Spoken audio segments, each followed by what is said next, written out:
ராஜஸ்தான் மக்களின் நல்ல சாஃப்ட் புசு புசு சப்பாத்தி எப்படி நீங்கள் சப்பாத்தி செஞ்சாலும் ஒழுங்காக வர மாட்டேங்குதா, நல்ல சாஃப்டாக இருக்க மாட்டேங்குதா, இரண்டே விரலில் பிக்கலாம். இது போல் சப்பாத்தி செஞ்சிங்கன்னா ஒரு சில டிப்ஸு மட்டும்தான் சொல்லியிருக்கேன், அதை மட்டும் ஃபாலோ பண்ணிங்கன்னா போதும். எனக்கு சப்பாத்தி ஒழுங்காகவே வரமாட்டேங்குதுன்னு நிறைய பேர் நினைப்பீங்க. அப்படி உள்ளவங்க இந்த வீடியோவை பார்த்து இதே மெத்தடில் ட்ரை பண்ணுங்கள். அப்படியே வாயில் போட்டதுமே கரைஞ்சிரும். நல்ல லேயராகவும் வரும் சப்பாத்தி. நல்லா புசு புசுன்னு உப்பி சூப்பராக இருக்கும். கண்டிப்பாக ட்ரை பண்ணுங்கள். நம்ம பேஜை ஃபாலோ பண்ணுங்கள், நம்ம சேனலை சப்ஸ்கிரைப் பண்ணிக்கோங்க, வீடியோக்கு லைக் கொடுத்துட்டு வீடியோ ஷேர் பண்ணுங்கள். இப்போ ஒரு பவுலில் 2 கிண்ணம் அளவுக்கு கோதுமை மாவு எடுத்துக்கிறேன். இப்போ இதில் அரை ஸ்பூன் அளவுக்கு நான் இந்து உப்பு சேர்த்துக்கிறேன். உங்கள்கிட்ட இருக்கிற உப்பு தூள் உப்பு சேர்த்துக்கோங்க. இப்போ இதில் அரை ஸ்பூன் அளவுக்கு சர்க்கரை சேர்த்துக்கிறேன். சர்க்கரை சேர்க்குறது உங்களோட விருப்பம் தான், விருப்பப்பட்டால் சேர்த்துக்கலாம். சேர்க்குறதுனால டேஸ்ட்டு வந்து கொஞ்சம் நல்லாயிருக்கும், அதனால சேர்த்துருக்கேன். இது கூட 1 டேபிள் ஸ்பூன் அளவுக்கு நெய் சேர்த்துக்கிறேன். நெய்க்கு பதில் நீங்கள் எண்ணெய் கூட சேர்த்துக்கலாம். சேர்த்துட்டு நல்லா இது போல் மிக்ஸ் பண்ணி கொடுத்துட்டு இப்போ தேவையான அளவு தண்ணி விட்டு நல்லா மிக்ஸ் பண்ணிக்கணும் மாவை. தண்ணி அதிகமாக விட்டுறாதீங்க, கொஞ்சம் கொஞ்சமாக தண்ணி விட்டு நல்லா மிக்ஸ் பண்ணிக்கணும். இப்போ லைட்டாக இந்த ஸ்பூனில் மிக்ஸ் பண்ணிவிட்டு இப்போ நான் கையில் மிக்ஸ் பண்ணி கொடுக்க போகிறேன். நல்லா திக்கான மாவாக நல்லா மிக்ஸ் பண்ணி எடுத்துக்கணும். இப்போ லைட்டாக தண்ணி தெளித்து கொடுத்துட்டு நான் மிக்ஸ் பண்ணிக்கிறேன். எப்படி தான் ஒரு சிலர் பார்த்து சப்பாத்தி செஞ்சாலும் சப்பாத்தி வந்து பார்த்திங்கன்னா சாஃப்டாகவே இருக்க மாட்டேங்குது, ரொம்ப ஹார்டாக இருக்குன்னு நிறைய பேர் நினைப்பீங்க. அப்படியாப்பட்டவங்க இந்த டிப்ஸ் எல்லாம் ஃபாலோ பண்ணி செஞ்சிங்கன்னா ரொம்ப சூப்பரான சப்பாத்தி செய்யலாம். இப்போ பாருங்கள், மாவை நல்லா மிக்ஸ் பண்ணிவிட்டேன். இது போல் நல்லா மிக்ஸ் பண்ணிவிட்டு லைட்டாக மேலாக எண்ணெய் தடவி வச்சிடுறேன். ஏன்னா அப்போ தான் மாவு பார்த்திங்கன்னா காயாமல் இருக்கும். இதை ஒரு அரை மணி நேரம் ஊற வச்சுக்கிறேன். இப்போ ஒரு அரை மணி நேரம் கழித்து பார்க்குறேன், நல்லா மாவு நல்லா இன்னும் சாஃப்டாக இருக்குது பாருங்கள். நல்லா மாவை மிக்ஸ் பண்ணிவிட்டு ஒரு அரை மணி நேரம் ஊற வச்சுட்டு சப்பாத்தி செய்யுங்க. நல்ல சாஃப்ட் சப்பாத்தி உங்களுக்கு கிடைக்கும். இப்போ இது போல் சின்ன சின்ன உருண்டையாக எல்லாத்தையுமே செய்து எடுத்துக்கிறேன். பாருங்கள், இது போல் செய்து எடுத்துருக்கேன். இப்போ ஒரு திரட்டுற மனை எடுத்துக்கிறேன். அதில் கொஞ்சமாக மாவு சேர்த்து கொடுத்துட்டு சப்பாத்திக்கு இப்போ திரட்டிக்கிறேங்க. ஒரு 2 டிப்ஸு இந்த சப்பாத்தி சுடும்போது சொல்லியிருக்கேன், அதை மட்டும் ஃபாலோ பண்ணிட்டீங்கன்னா நீங்கள் சூப்பரான சப்பாத்தி செய்யலாம். இப்போ சப்பாத்தியை இது போல் திரட்டிட்டு இப்போ கொஞ்சமாக ஒரு அரை ஸ்பூன் அளவுக்கு மட்டும் எண்ணெய் சேர்த்துக்கிறேன். எண்ணெய் சேர்த்துட்டு லைட்டாக ஃபுல்லாக எல்லா பக்கட்டும் படும்படி செய்து கொடுத்துட்டு, எண்ணெய் சேர்க்கறதுனால சப்பாத்தி நல்ல சாஃப்டாக மிருதுவாக இருக்குங்க.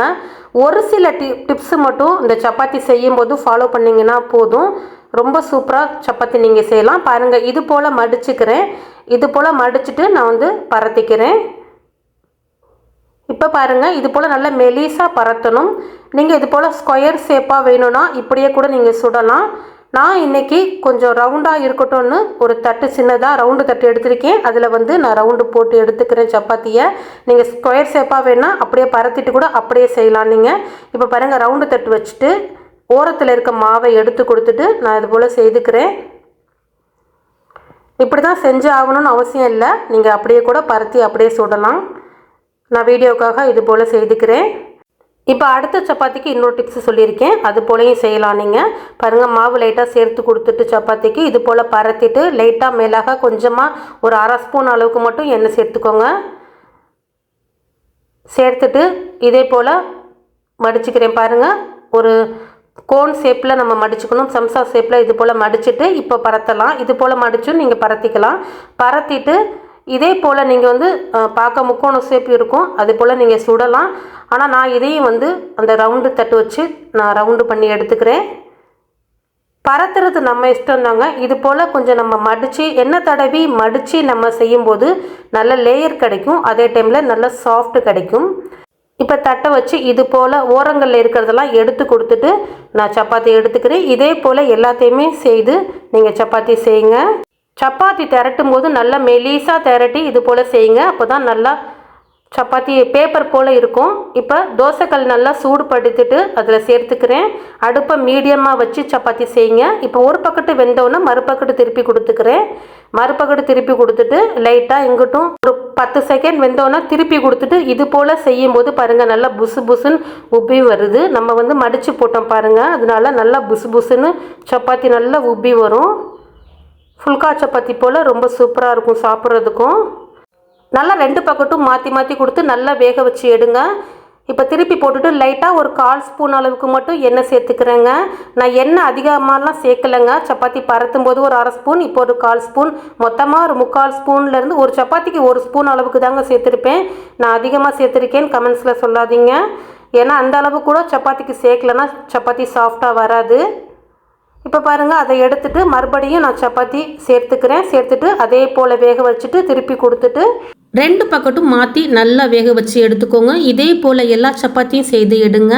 நல்லா சூப்பரான சாஃப்டான சப்பாத்தியை நீங்களும் செய்யலாம். லாஸ்ட்டாக லைட்டாக ஒரு 1/4 ஸ்பூன் அளவுக்கு மட்டும் எண்ணெய் இந்த சப்பாத்தி காயாமல் இருக்கிறதுக்கு தேய்ச்சி கொடுத்துட்டு லைட்டாக சேர்த்து கொடுத்துட்டு நான் எடுத்துக்கிறேன். அவ்வளோதாங்க, ரொம்ப சூப்பரான சாஃப்ட் சப்பாத்தி ரெடி ஆயிடுச்சு. இதே போல் எல்லாமே செய்து எடுத்துக்கோங்க. நல்ல சாஃப்டாக சப்பாத்தி சாப்பிட்றதுக்கு ரொம்ப அருமையாக இருக்கும். இந்த மெத்தடை ஃபாலோ பண்ணி ஒரு சில சின்ன டிப்ஸு தான் நான் சொல்லியிருக்கேன். அதை மட்டும் ஃபாலோ பண்ணிங்கன்னா போதும், சூப்பராக சப்பாத்தி நீங்கள் செய்யலாம்.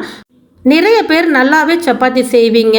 ஒரு சிலர் மட்டும் எப்படி தான் பார்த்து மாவு மிக்ஸ் பண்ணாலும் எங்களுக்கு சப்பாத்தி ஒழுங்காக வரமாட்டேங்குதுன்னு நினைக்கிறவங்க இந்த மெத்தடை ட்ரை பண்ணி நீங்கள் சப்பாத்தி செஞ்சிங்கன்னா ரொம்ப சூப்பரான பேப்பர் போல் நல்லா பஞ்சு போல் சாஃப்டான சப்பாத்தி நீங்களும் செய்யலாம். பாருங்கள் எந்த அளவுக்கு சாஃப்டாக இருக்குன்னு. நான் ஒரே ஒரு சப்பாத்தி எடுத்து பிச்சு காட்டுறேன் பாருங்கள். நல்ல லேயர் வந்துருக்குது. நம்ம மடித்து போட்டு சுட்டதுனால நல்ல லேயர் கிடச்சிருக்குது. இதே மெத்தடில் நீங்களும் சப்பாத்தி செய்து பாருங்கள். செய்து பார்த்துட்டு எப்படி வந்துச்சுங்கிறத மறக்காமல் கமெண்ட்ஸில் சொல்லுங்கள்.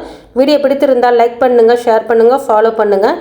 இதுக்கு ஒரு சூப்பரான சைடிஷ் நான் செஞ்சுருந்தேங்க. முளை கட்டிய பாசி பயிரில் கிரேவி செஞ்சுருந்தேன். சப்பாத்தி பாருங்கள், அப்படியே 2 விரலில் பிச்சர்லாம். அந்த அளவுக்கு சாஃப்டான ஒரு சப்பாத்தி நீங்களும் செய்து பாருங்கள். லைக் பண்ணுங்கள், ஷேர் பண்ணுங்கள், ஃபாலோ பண்ணுங்கள்.